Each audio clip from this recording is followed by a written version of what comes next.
Welcome to the PowerTripPodcast. We're your hosts, Charmaine and Saquon. Hello. What up? How are you guys doing this evening? Well, whatever time you're listening to it. It's evening for us. It's like 7:30. Yes. All right. So let's just get into it. Hop on in. Yep. Because we've been slacking. Not gonna lie. Okay. Last time we told you guys that we were gonna be consistent, get back on it, and this time we mean it. Like, we've really been making changes, and I guess we could talk about that too. So I've been trying to get really just focused on being effective in my work and being productive and just not wasting time, because I feel like that's what I was doing a lot, being on social media or watching movies or TV. Like, I would just waste a lot of time. So, and I was big on using a planner in the past, and then I fell off after school. But I got another planner, and it separates it by month, week, and day, which I really love, because you can have your goals set for the entire month, you can have your goals set for the week, and then you can also have goals for the day and your to-do list for the day. So that way it helps you with long-term and short-term goal making, and that's been really keeping me on track. And then on top of that, I decided, because usually I would take like a month or so off of social media, just not going on it at all. But when I get back on it after my month, it's like back to the same old, spending an hour or two or even more just on social media, watching YouTube videos, things like that nature. Yeah, every time you turn around. He's to talk. He's still working on his transition. No, you are better than me. You're better than me. It's not better. You are. I just have my own goals set. You didn't set a goal for yourself. So now my goal is I don't get on any type of social media until after 7 p.m. And what I found is that if I don't start my day off with like being on like Facebook or Instagram, YouTube, when it comes to 7 p.m., I really don't care about getting on it, honestly. And if I do get on like Facebook, I'll go to my business page and look at that and maybe just wish people happy birthday, do things of that nature. But I honestly don't have the desire to really be on Instagram, Facebook, and stuff when I don't start my day. And most of my day doesn't consist of me like checking on it and then getting back to work, you know? Yeah. So, I found that I'm more productive that way. So for me, that works. Not being on, like, just saying no social media, no Facebook, no YouTube videos, no Instagram. I don't tweet, but no Twitter, Snapchat, until after 7 p.m. Because that way you're allowed to, like, if you have tasks that you want to get done, that's all that there is to do. Yeah, that is all that there is to do. So exactly. You do it. Yeah, so you knock that out, and then if you do want to just unwind or be on social media, catch up, see what's going on, you can do that, and all your stuff is out the way already, so you don't have to worry about it. And then, also just setting just better habits. So, this may sound crazy, but like brushing your teeth twice a day. Not everyone does it. No. So, and washing your face twice a day. So, that was a habit that I did in the past, but then I kind of fell off too, because sometimes we would fall asleep watching TV or, Yeah. So that was another thing that I wanted to get back on, and, not eating too late at night. So these are all things that now that I have my planner and now that my intention is set on doing this, we've been doing it pretty consistently. Some days we still fall off depending on if we went to a wedding open house, which was from 6 to 9. So actually we did get back in time, but it still kind of threw it off because we got back a little bit later. So we ate later and then we went to bed a little bit later. So things like that can throw it off a little bit, but if you schedule it out properly, then it doesn't have to. Yeah, pretty much. And the only thing that prolongs our time at night is probably just watching TV. Yeah, we'll watch a movie or we'll find a new series that we like, and instead of watching just one episode or one movie, we'll watch multiple. So now when we look at the time, or if we're getting tired, we'll say, all right, you ready for bed? And we go do our night routine, and then we go to bed instead of falling asleep out there and then waking up 2 a.m. and then going to bed. Just trying to get in the better habits of, okay, I know I want to get up at 5 a.m. every morning to work out or stretch or do what I need to do. So I know for me personally, I need to be in bed by 10. Yeah. It's crazy though, because since we've been doing this, my body has resorted back to wanting to stay up late. Yeah. But also, because I wasn't staying here is a big in his phone type of person. And what does got to do with that? Because, okay, health tip. This wasn't going to be my health tip, but it'll be my health tip. So, when you're on your electronics and the light from your phone decreases melatonin production. Melatonin is what helps you, get tired so that you can fall asleep. So even if you have the blue light filter on your phone, because it's the blue light that causes that decrease in melatonin production, even if you have the blue light filter, just being on your electronics will decrease the production of melatonin. So it's suggested that at least an hour or two before bed, you're not on any type of electronics. So if you want to read, you could read a book or, just talk or something, but you really shouldn't be on your electronics. I mean, it sounds like that make it... No, I always be on my phone. So I'm saying since we've been trying to go to sleep earlier, my body really want to stay up late past the time I usually stay up too. Well, I feel like what I noticed with you is that's only when you go to sleep before, you go to sleep around, you may fall asleep around 6. Yeah, but that's not new. Or 8. But then after that, you're up. Yeah, but even still, I think most of the time I could go to sleep. I don't know. I usually go. I usually just. No, you usually most of the stay time up and eat. You get hungry after you take those type of naps. I mean, I might eat and then go to bed. I'm not up until 1, 2 in the morning. That's all I'm saying. Well, no, yeah. Typically, you weren't up till 1, 2 in the morning. Yeah. Even if you did take a nap during the day. I don't know. I think your circadian rhythm is just off. No, I like it. No, because then you don't get up on time. You're right, but so you shouldn't like it. Anywho, so yeah, we're working on routines, as you guys can hear. But when you did go to bed at 10. What's up, man? Kai is saying hello, everyone. For those of you who don't know, Kai is our dog, and of course he's everywhere we are. So he's saying what's up. But what? I will say the night that you did go to bed at 10, we were able to get up. We worked out with no problem, with ease. So you're right. We sure did. Anyway, yeah, we did. I'm not saying that there's no benefit. Yeah. Yeah. I mean, I would say you used to be really good at going to bed late and still waking up. You were good. I'll tell you. I need my 8 hours, but this man right here, he could go to sleep super late, wake up at 5, with his alarm, not need any extra, hit the snooze button or anything like that, and just get up and go. Those days are over. I think once you get a little older, no, it's just this last year. No, babe, it's been past this last year. You were not staying up late and then just getting up to your alarm. Maybe 2 years, past 2 years. Okay, all right. Well, I haven't been doing anything. That's why. I haven't been doing anything to stay up since we've been here, I think. Since we've been living here. But anywho, so that's been that. It's just us getting focused, just setting our intentions, making a list. We have a calendar now, wall calendar in our room as well. So we put major events, or he has his live sessions for his class. He'll put that up there so we can visually see it every day and make sure that we're staying on top of the things that we need to. And so now we're going to update on wedding planning. So we've narrowed our choices down to 2 wedding venues.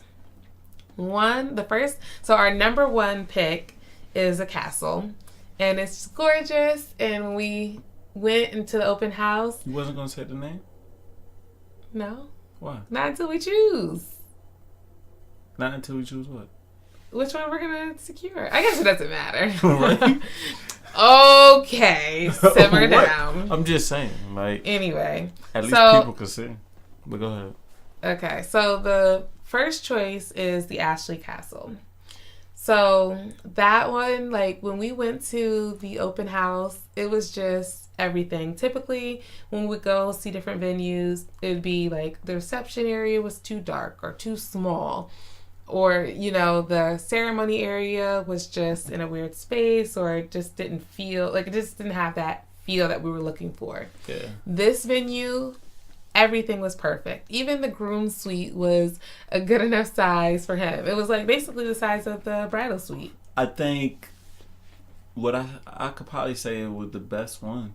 No. No? You said our second choice was the best one you've seen so far. I don't even remember what it looked like. Okay. Well, anyway, yeah. So everything, there was no complaint on that venue. And when I walked into the ceremony space, I honestly could envision myself in a wedding dress walking down the aisle. So that is just our dream place. And my mom went with us to the open house, and she felt the same way. She was like, because it is a little pricey. So, but she was like, we're going to make this work because this is just you guys. Like, and our theme is Royal Garden, so it fits us. I really liked it. It had a good feel there. Mm-hmm. I don't know. It had this gazebo there that just like an energy source. Like when you step into the gazebo, like it was just some positive energy you felt. It felt good. There. Mm-hmm. And I could actually imagine the fireworks and everything happening right over top of us.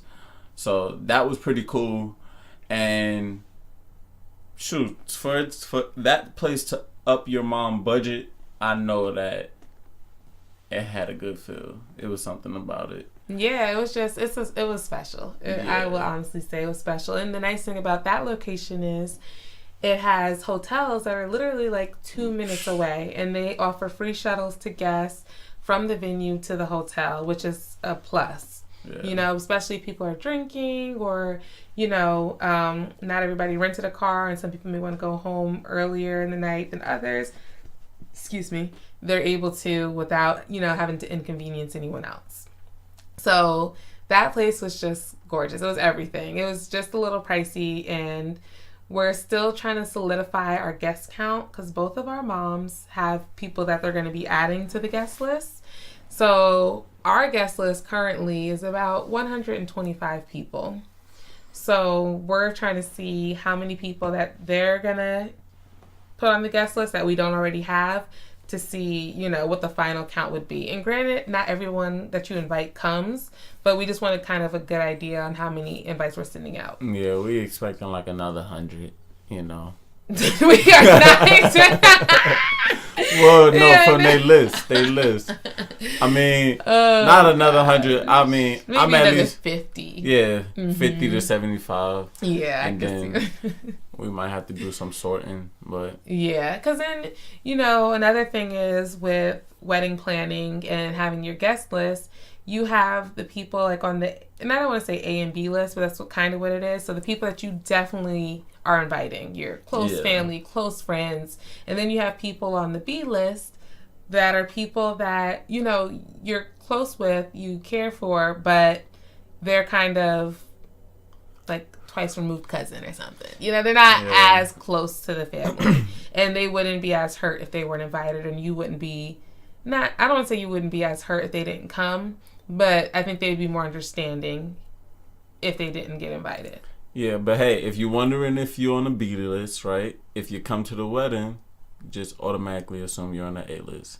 That'll work out. What are you squawking about? I'm just saying, I wouldn't want to wonder. I mean, you saying here talking about A and B We don't have an A and B list. We will, huh? We may. We will. No, we may. It depends on what venue, remember? Because we didn't talk about second venue yet. So, okay. and that's the thing. We don't really have an A and B list. And really, the venue that we choose is, I'll say a quarter of the way, depending upon how many guests we have. Yeah. So, with the second venue that is our number 2 pick, it's called Garden Tuscana. And this venue is beautiful as well. It's also a garden ceremony area, and that area is beautiful. It also has a gazebo, but not in the same style that the Ashley Castle did. This gazebo's more like, so the Ashley Castle, the gazebo, you walk through the gazebo down the aisle to the, to where you're going to get married at. Yeah. This other gazebo is more in the corner, and that's where you go to sign your marriage certificate, or marriage license, after, you guys do your vows and everything. So it's still beautiful. There was still really no complaints on the actual ceremony space, and the reception space was huge. The minimum amount of people that you have to have is 200 for that venue because it's so big. And the reception space was gorgeous. The bridal suite, the groom suite, they both were really nice and spacious.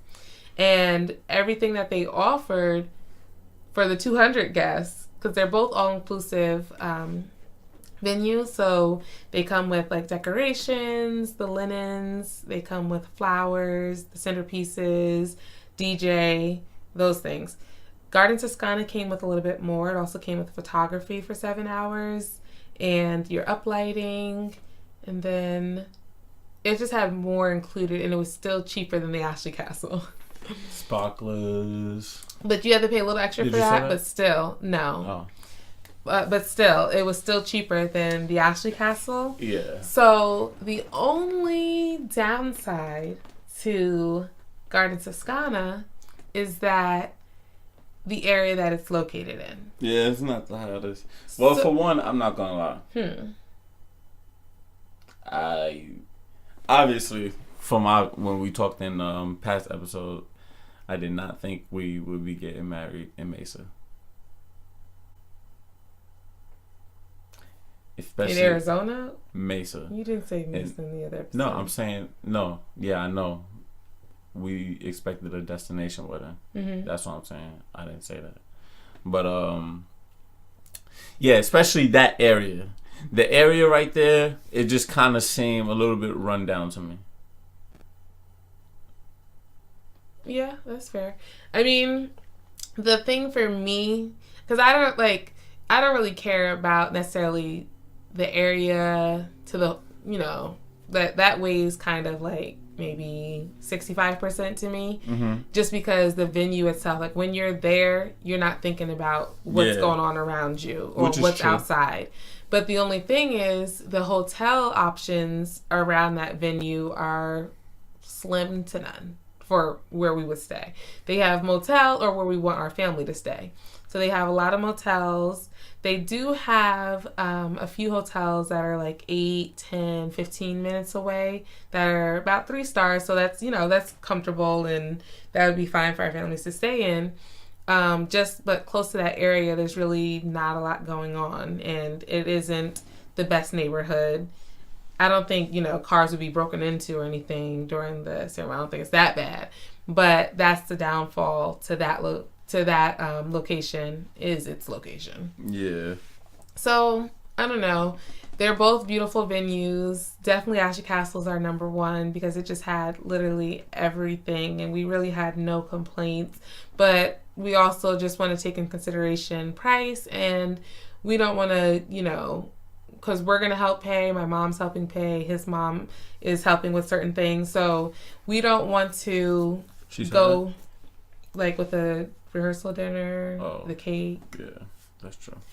So we don't want to go broke for a wedding. Granted, I like what I like. He likes what he likes. And we do want it to be beautiful, memorable.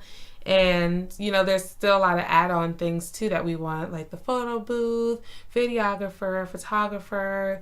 I want to dance on clouds. I want my indoor pyrotechnics. There's just things that we do want. And so just weighing out everything and the pros and cons to everything is going to be the biggest determining factor. And like I said, I think either location will give us a beautiful, memorable wedding. So his mom's going to come out here next month, and we're going to look at both venues again with his mom and my mom, and, kind of go through the guest list, just see what makes more sense. Because like I said, that's the biggest thing. It's like I really don't want to spend, an arm and a leg on our wedding. Mm-hmm. When it's like, well, dang, if you could save that much just for your wedding, you should be able to save that much in a year and invest and, make that money grow. That's like a down payment. After we did the math yesterday. Yeah, that is a down payment on a house. Or even almost to the a duplex or a triplex, Yeah, seriously. So that's just one of the biggest things is that... reach our freedom number. Yeah, for those of you who don't know what the freedom number is, it's basically when you determine how much you spend annually, then from that number you determine how many units or houses, I guess you could say doors, so basically a unit can be, for those who don't know, just a door. So like an apartment complex, let's say it's 10 apartments in that complex, that's 10 units or 10 doors. So how many of those would you need in order to be financially free? So let's say we spend $40,000 a year. You would want your rent that you're collecting from your tenants to be equal or more. Excuse me, I'm getting all tongue-tied tonight. But you would want your rent to equal $40,000 or more so that you could be financially free. And that does, of course, you have to take into consideration expenses, taxes, property management, all of that stuff. But that is the freedom number that he's referring to. Yeah. And like we told you guys before, we are, looking to invest into real estate, especially after we get married. So this year, we're taking the time to read books on it. We're going to go to meetup groups to learn more about it. This is our learning year of all things real estate, so that next year, when we're ready, we can get into, investing, which I'm really excited for. I'm really excited for. And we'll keep you guys posted on that as well as we go to the meetup groups, and we'll share what we learned from them as well. And you guys can give us tips too. If you are experienced or you have some knowledge with real estate investing, we'd love to hear it. Sure will. Okay. What's up? No, I didn't know if it was still recording. Okay, yeah, it's still running. But all right. Next topic. And I feel like I don't know everything about this, and it might just be that simple picture that I've seen about it. But anyway, I guess Gucci made a headscarf or something like that. No, it's a sweater where it's like a turtleneck, and the top of, I guess, the turtleneck goes over your mouth. Mm-hmm. And around the mouth area, it has red lips, and the turtleneck or the sweater is black in color. So it's very, very similar to Blackface. Yeah. They also, I believe, can you look it up, please? It's Gucci, Prada, and there's another one that they said. But there's also a jacket. It's a black bubble jacket that has tons of black faces on it, and they said that was their one of their cartoon characters, the penguin, but it just looks exactly like Blackface. So basically we want to talk about that because a lot of celebrities have been like, let's stop wearing these designers' clothing. For one, I don't believe there's any black designers, they were saying, allegedly, I don't know, but who work for Prada or Gucci or these top name brands that a lot of celebs and people wear. So they were saying, let's boycott them so T.I., he posted something and said, let's boycott them for 3 months. Because I guess he felt like saying let's boycott them forever would be something that a lot of people wouldn't do. And then also he's saying if you have their clothing, don't wear it for the 3 months as well. And to me, I think, if someone is being racially insensitive or racist or, prejudice against you, it's just like you can find other clothing brands to wear. You can find black designers, you can find Asian designer, you can find any other designer to wear. I think a lot of people get so stuck on the hype of this name. So I'm going to spend thousands of dollars just because it has this name on it. And to me, I've never been that type of person. I'm not really the biggest into fashion anyway.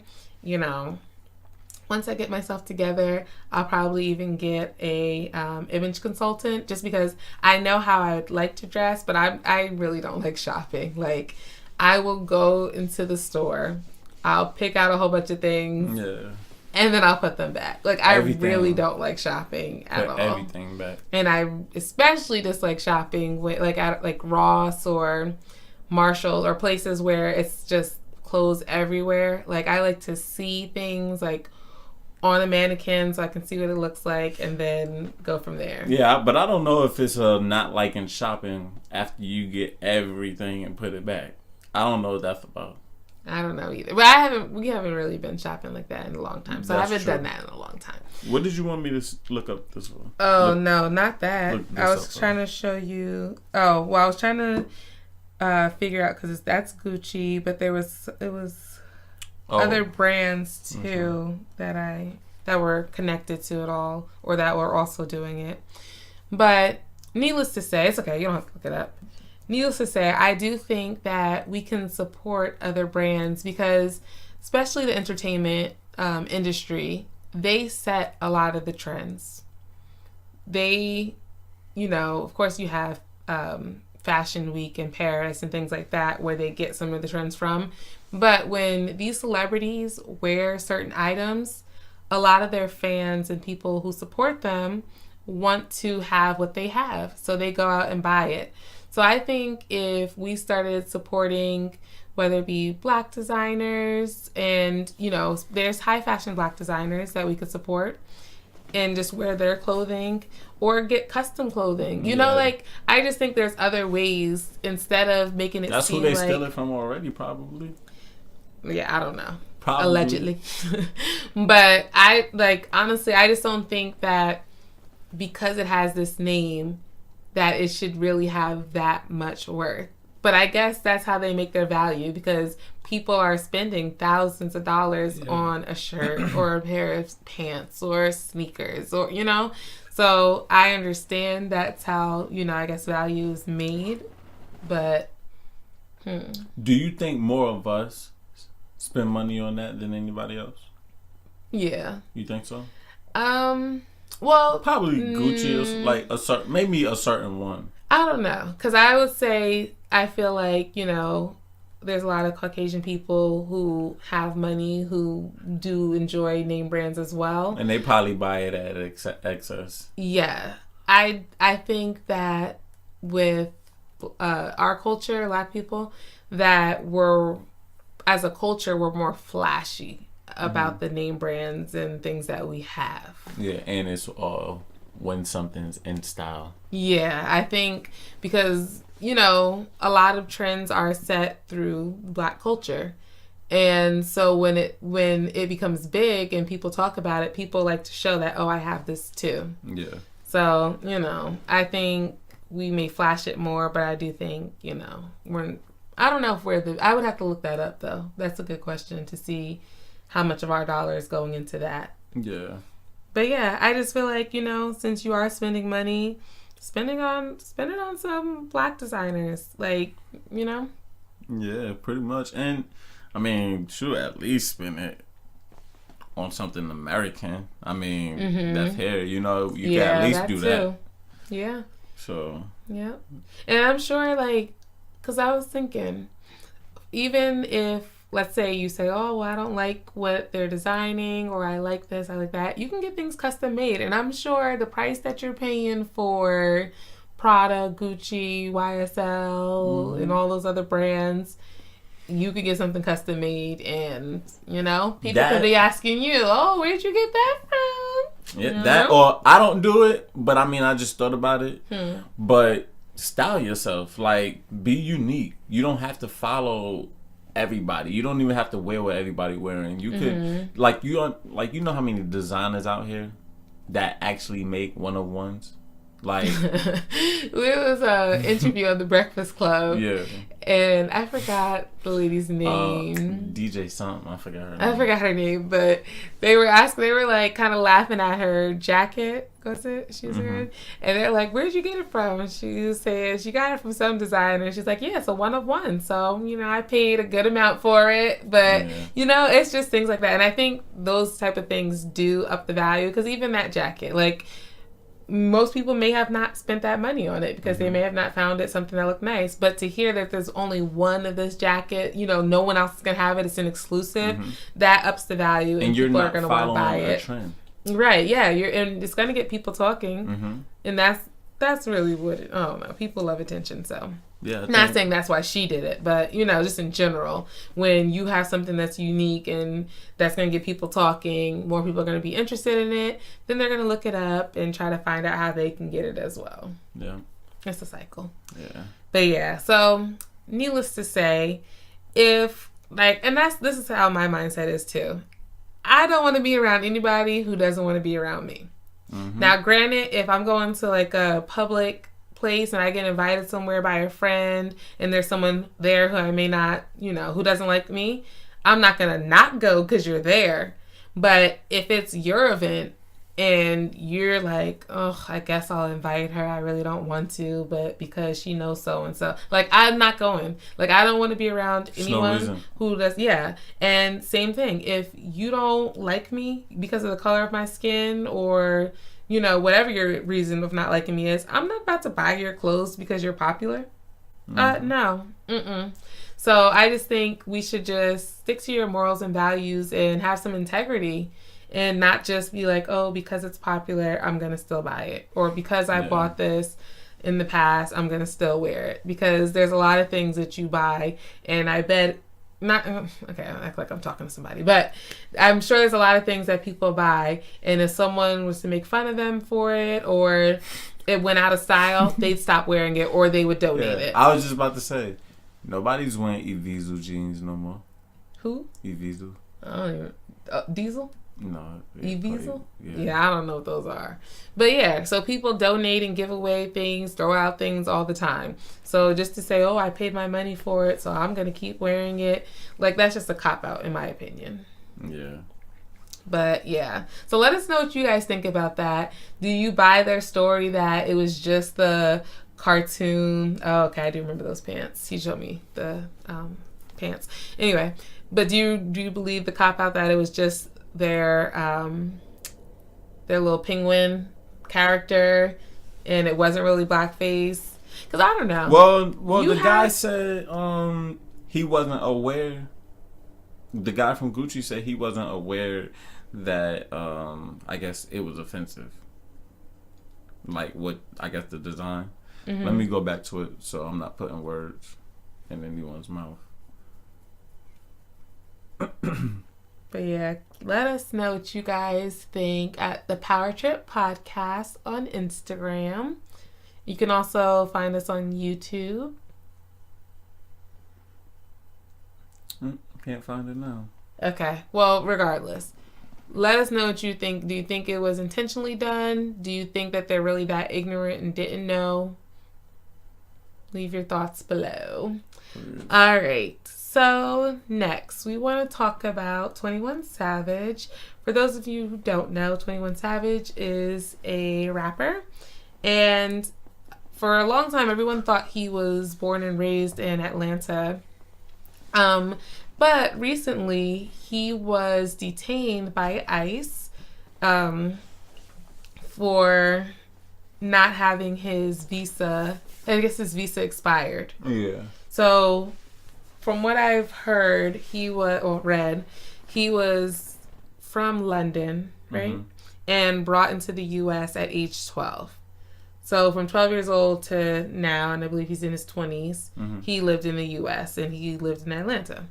So from what I can tell, what they're saying is he had a song that's called A Lot. With J. Cole. And shout out to you, J. Cole. He had a song called A Lot featuring J. Cole. And in that song, he discusses them having children at the border, and just how they were treating people at the border for immigration. So I think it's like a week or two following, that's when he was detained for his visa being expired. And they said his visa has been expired for over, 14 years? I think so. I mean, what? About 10 years? 10 years? Yeah. Okay. So allegedly his visa has been expired for over 7 years. So now all of a sudden the song comes out and they just now realize this and then they detain him. So people are thinking and speculating that it may have something to do with the song he put out because he criticized them for, having people and how the way they were treating people at the detention centers. Yeah, he said, been through some things, so I can't imagine my kids stuck at the border. Flint still need water. People was innocent, couldn't get lawyers. Yeah, so because of that, now I believe he was let out on bond. Recently, yes. Recently, but he was locked up for, how long was he locked up? What? Probably a week. The one was the Super Bowl. I don't know. But about a week, like a little bit over a week maybe, that he was locked up because of that. Mm-hmm. And so a lot of people, I guess, were making jokes of it or making light out of it. But come to find out, he did try to reapply for his visa. And I think it was not on hold, but it was being reviewed for over 4 years now. Yeah. So, it's just unfortunate on how the system works and how someone who, actually was trying to do the right thing by reapplying for his visa, and just because he potentially or allegedly had this song that came out, now he was under their radar. But it's just crazy to me how all this time he wasn't. It's just weird that all this time, over 7 years, 7 years, however long, he didn't, it was expired. Yeah. They didn't do anything. And he's a big, well-known celebrity. Yeah, exactly. That's the thing. How was it possible with him becoming a celebrity? Yeah, and that's the thing. It just doesn't make sense. But now after this song, and that's why people are speculating, because it's like, why now? Yeah, he went to jail. Yeah, he's been locked up, in America several times. I would probably. But I mean, he has been locked up. I don't know how many times. I'm not gonna say several times, but he has been locked up in America. And all this, usually, if your visa expired, and maybe it wasn't expired at that time, but usually they'll deport you if you get locked up while you're, in America. So, and then so you check this out. I was like, this is interesting. He's back out, right, on bond. Mm-hmm. If ICE came and got you because they think your visa is expired, and they thinking about sending you back out of here, how the heck they let you back out on bond just to go roam the country again? Well, I think there's more to the story. And I think there's a lot that, his lawyers, I believe, has said, it's some janky stuff probably going on. Okay. So there's a lot more to the story that we don't know. And, I don't know if after this, maybe he's going to be an advocate for people who are, not treated well by, the immigration laws and everything. Because in this situation, he's been taken away from his kids and, who knows what the true story is. So when that fully comes out, we'll all have a better understanding. But I don't think it's a joking matter when, someone has to go through that. No, it's not a joking matter at all. Yeah, and people are like, oh, well, I thought he was so gangsta, this, and that. But, he's just from London. It has nothing to do with anything. And he's been here since he was 12 years old. So I don't think, he's faking the funk about who he is. You go out there and think you go say some people not gangsters. Go out where? In London? Yeah. Oh, yeah, like London. Yeah. Right. That's true, too. You go do that. Yeah. So, I don't know. Praying for him and that everything just works out for the best. Oh, my baby's asleep. But yeah, just praying everything works out for the best, because that's just an unfortunate situation. Yeah. But I'm glad, he's out right now and he get to see his kids and his family. Yeah. You know. And I just also pray for, the children who are still, going through this process and separated from their families, and for the, just for all the families who are dealing with the immigration laws and situation. Yeah, it's messed up. It's messed up. Yeah. We talk about it a lot about how we can wish things were one way, but sometimes things get pushed so extremely the other way because of the bad apples, that are trying to do evil.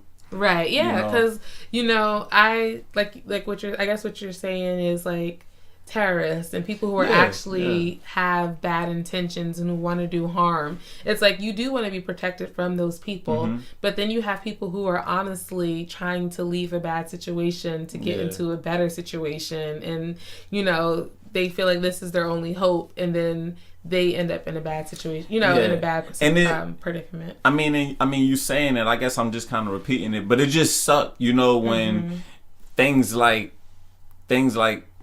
terrorists and people, it happened within the country itself, but, not to say what it is, but it seemed like it's at an all-time high, What? Like it's just terrorist activity, or you think it's at an all-time high? Yeah, terrorism.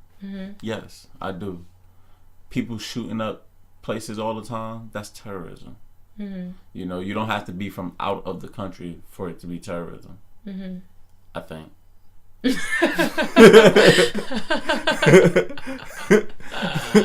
No, you don't have to be. Yeah. But yeah, I don't know. I don't know if it's more occurrences now or if it's just more media. Publicized now. Yeah. Because I think about that,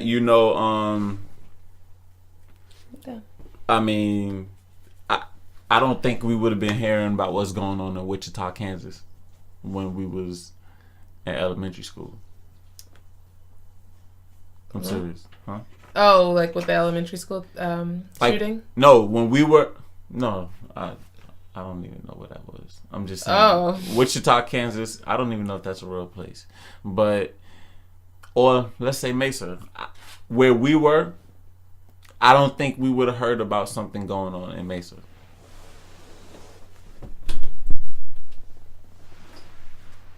But when we were in New York? Yeah. Oh. I don't know. Like, because of media? Yeah. The news? You still heard about, like, I don't know if it would have been necessarily school shootings, how much they would have broadcast that nationwide. But, like, when 9/11 happened, that was nationwide. Like, every state knew what happened. True. I guess it maybe depended on what actually happened. Yeah. I guess so, because like with the DC sniper and stuff like that, I guess that was big. Yeah. He gonna knock on the door, right? Yeah, he's fine. We're almost done. But yeah, so I don't know. It's unfortunate, and it is sad because there are a lot of things that happen within sorry guys, there are a lot of things that happen within our own country that could be looked at and should be looked at as terrorism. When you have people who are killing people just because they hate the way they look, or they hate their sexual preferences, or because they hate their religious beliefs. That is an act of terrorism. Yeah, terrorism, the unlawful use of violence and intimidation, especially against civilians in the pursuit of political aims. Yeah, so, all right, enough of that. So, we talked about that. Oh, but, kind of about 21 Savage and all of this. Do you think it's weird that they were hiding his dad? So, yeah, you just come up with these random things like people know what you talk about. Okay. So we were listening to the Rumor Report, and on the Breakfast Club. Yeah, And basically, while they were talking, Angela Yee kind of revealed that 21 Savage's dad was a doctor, and they actually knew him. Dad. He was a holistic doctor who's been on The Breakfast Club. Yeah. And when she said it, Charlamagne said, "Oh, I thought that was a secret." Pretty much. So I do think it's weird that there are those type of secrets because, and I don't know why. I don't know if it because that may change the image of what people think of him, knowing his dad is a holistic doctor who you wouldn't think is in that lifestyle, or maybe the dad didn't want that image attached to him. Who, and I believe it's his stepdad. Honestly, don't know. Okay. But I don't know why they wanted that to not be public knowledge.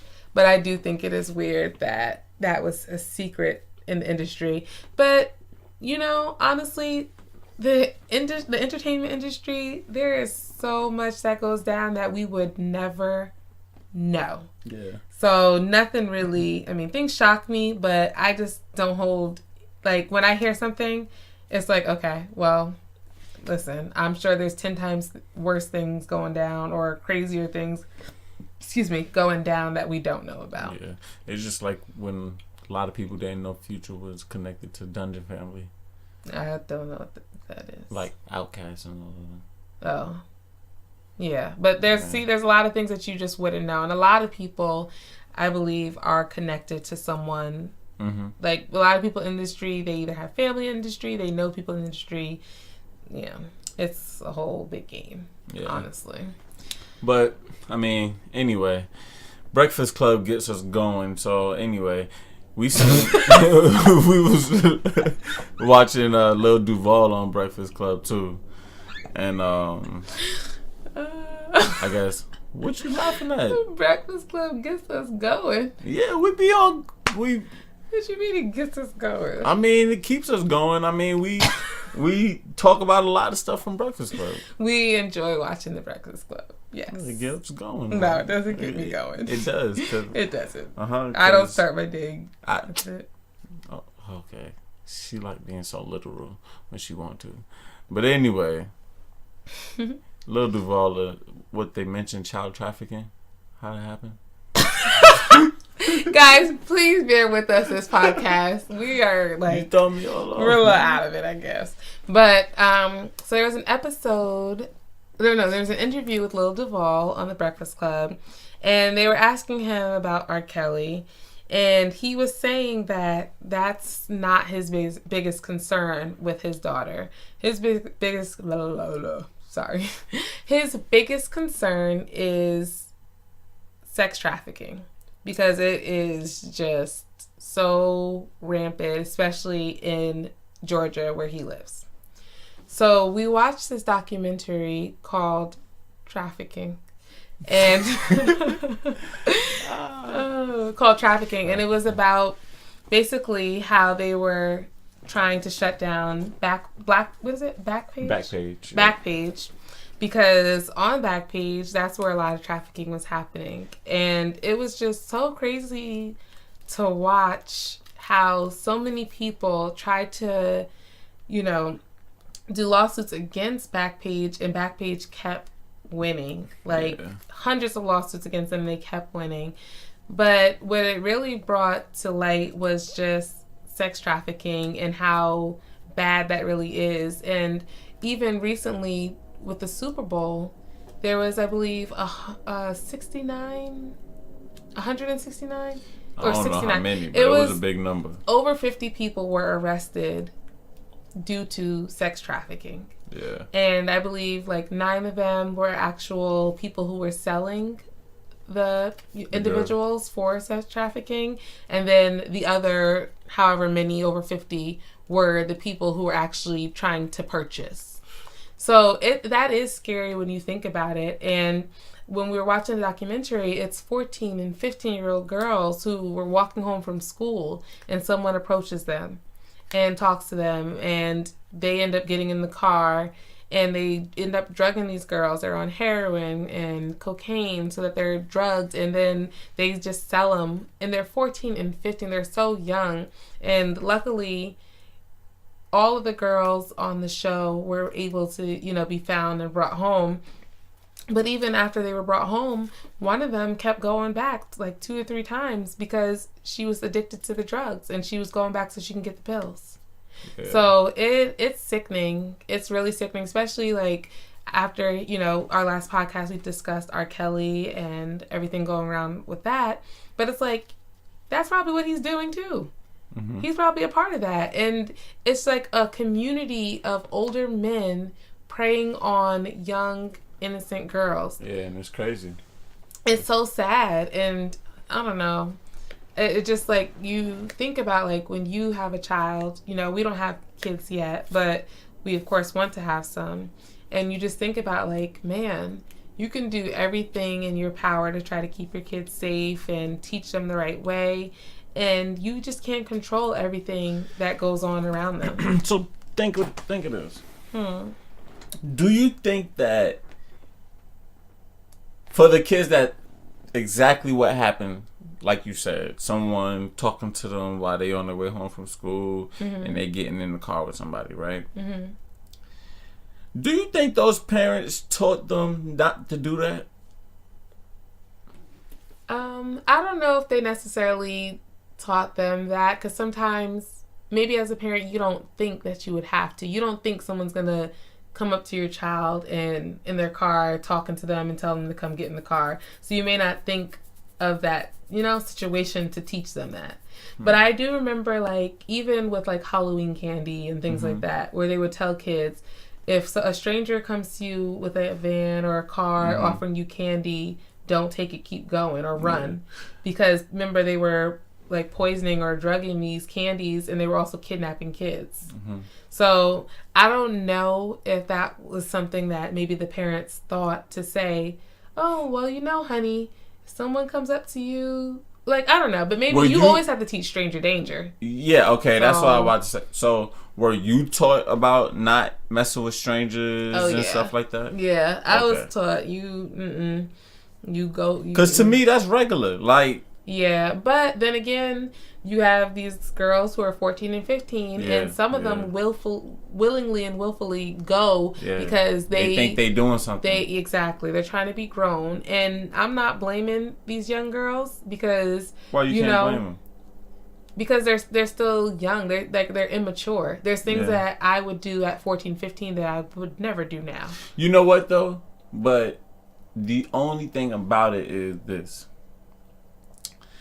At all ages, I mean, at any age, if someone tells you that you're not qualified to do this, or you're not experienced enough to do this, or you're not old enough to do this, you're always going to want to do it. Exactly. You want to still do it. Yeah, so do you think it's an immature thing? Or is it... Yeah.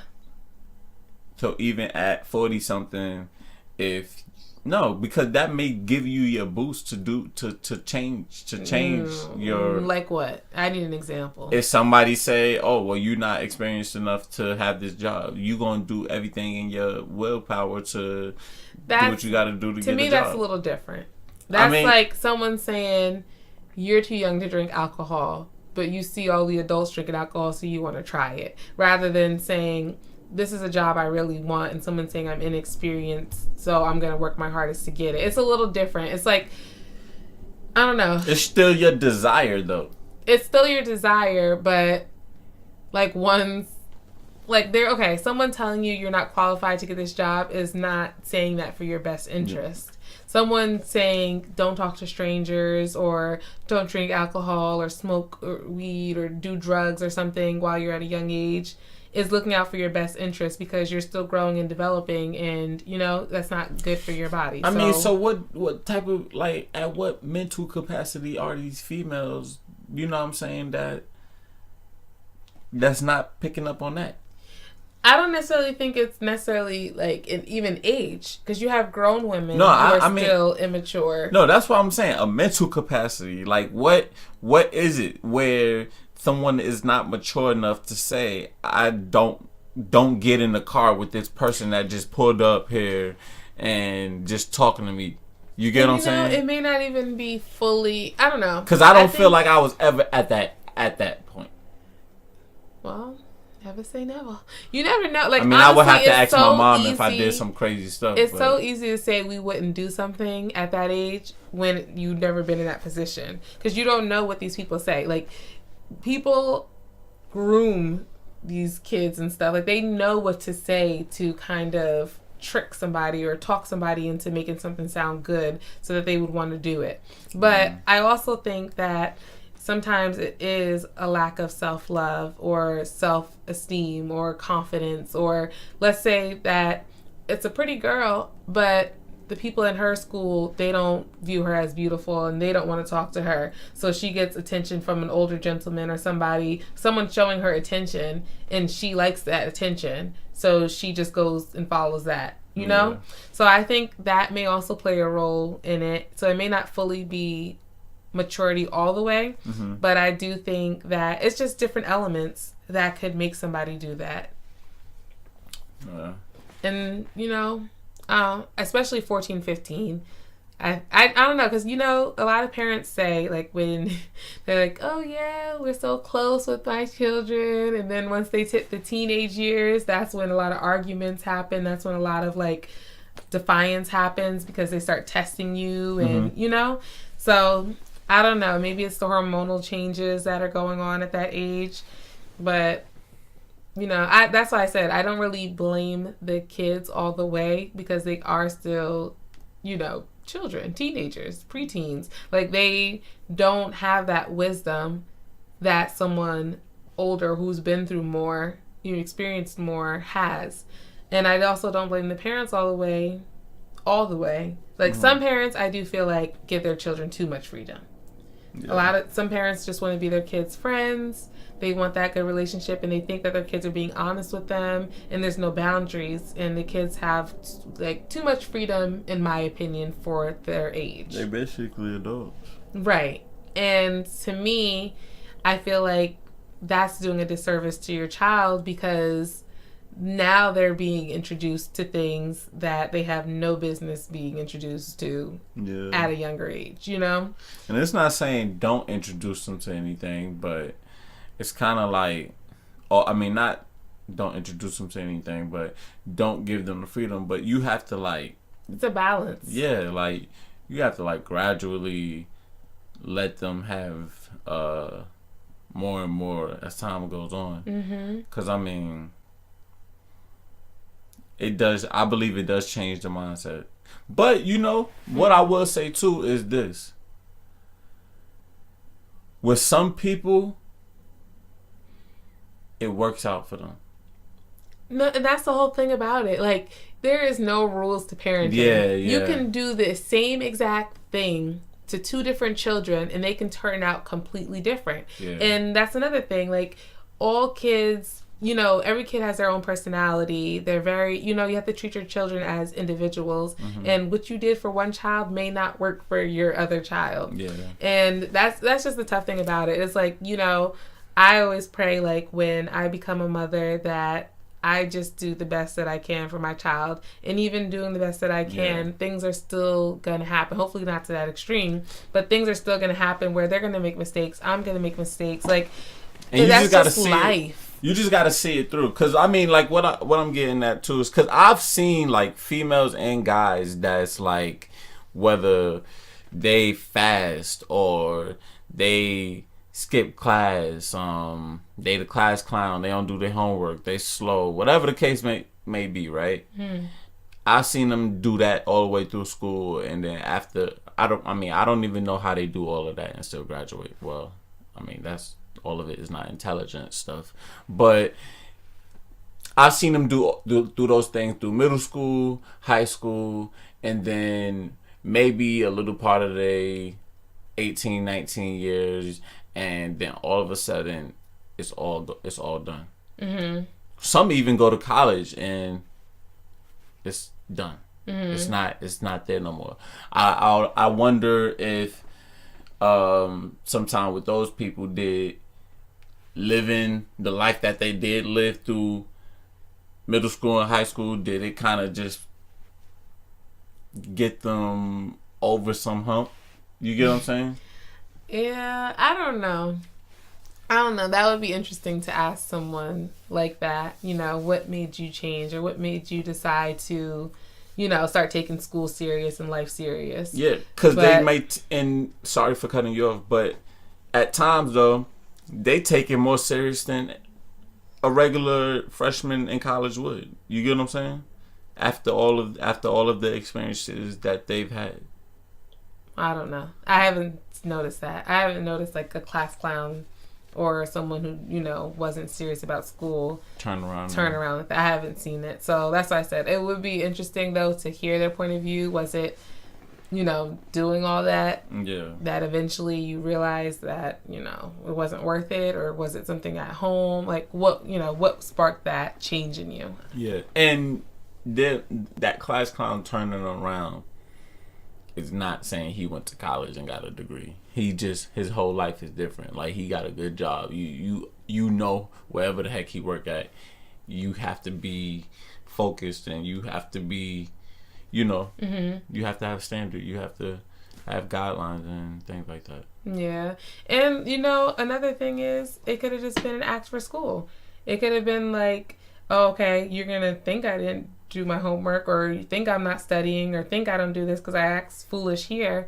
But when I go home, I really do have to study and stuff. So I may not turn in my homework, but I'm passing all my tests because I really do have the knowledge, or whatever. It could be a multitude of different things. So So I don't know. Parents, I guess we just gotta, not I said we, but parents, I guess they just gotta do they best. That's all you really can do. Like they've been doing. That's all. Yeah, so. Exactly. Like, that's all you can do. And don't be too hard on yourself. Like, I know all parents love their children and just want to see the best for their children. So yeah, and I mean, I guess it is happening at all ages, but females, I mean, y'all don't need to be traveling like by yourself and things like that. Like, to men either. I mean, you're right. That's one thing. Same. That's gonna be our next podcast is double standards. Okay. All right. But for real, like, I mean, I know how you feel about it. Okay, yeah, men too. But still, like, for real, when they talking about this trafficking stuff, it's a lot of females. It's a lot. It's girls. Same thing. No, you say females and guys. You don't say females and males. Oh boy, it's just, I don't know why I say that. Yeah. Go ahead. But females. There's more. It's more. Yeah, it is more girls that you see out there, but there are guys too. But no, the majority is, like you said, it is girls. But the thing is, with the documentary, they weren't by themselves. It was 3 girls together. Yeah, but so. What do you have to say for that? I mean, no, that was weird. That was weird, though. I don't know how that happened. I mean, yeah, I don't know. But what I'm trying to say is, like, y'all don't need to be worried even, like, yeah, see, that was outside, too. Exactly. I mean, but I don't know. Exactly. It can have, like, as many things as you tried to do, you cannot control outside circumstances. And, it's just sad, like what we talking about. Like, why is that an outside circumstance? Like, exactly. Something you don't think should be able to happen. Like, why? Because I don't want to have to watch. I don't want to have to watch my kid walk around the neighborhood. I don't want to have to say, oh, you need to be on Instagram Live or something like that. So it's a trace of your every movement. Mm-hmm. Like, I don't want to have to do stuff like that. But there's going to be a balance. There has to be a balance to it, to where you know where your child is. I'm not lying. I'm not going to lie to y'all. I will have a tracker on my kid's phone. Right. And they'll know. Because it's like, I just want to make sure that you're safe. And I'm like, you're my main priority. So that's just what it is. Be like, I know you might get annoyed texting me, so I set up this app. No, you're going to text me too. Because the phone could be somewhere you're not. I set up this app. Every 30 minutes, a red button will pop up on your screen. No, that's too much. All you got to do is press it. Every 30 minutes? That's obsessive. No. I'm like, your child's going to be in class and they have to press the red button. All right. Every 45. No. During school hours, you get to do that. That's between classes. No, babe, you're doing too much. You and your phone anyway. No, the first thing you do, they shouldn't be in their phone. In between classes, hours. 9 times out of 10, the first thing they do is pull their phone out. No, that's not what they're going to be doing. That's not what I'm going to encourage. So, nope, we're going to find a different technique, fellas, folks. But, yeah. Well, 3 it's o'clock. just, 3 o'clock. It'd be one right there. Yeah, but it's just, I can't. What's up, man? It's a lot to raise kids and, just try to keep them safe. And that's why I understand why parents have their kids on lockdown. But then that doesn't always turn out great either. Yeah. So just keep doing the best y'all can out there. Please. Once we start our parenting journey, we'll definitely love tips from everyone. And we'll let you know things that we're learning on the way too. So, all right. Well, that's about it. We were going to do this game. We'll save this for our next podcast just because of time. We're past an hour. So, Kai, you saying bye? All right, Kai, sit down and wait. Good boy. Wait, put your feet down. All right, so we're going to head out. Make sure you guys follow us on SoundCloud at ThePowerTripPodcast. Follow us on Instagram at ThePowerTripPodcast. Follow us on YouTube at ThePowerTripPodcast. And you can email us at ThePowerTripPodcast@gmail.com. All right. Until next time, everyone, we are out. Peace.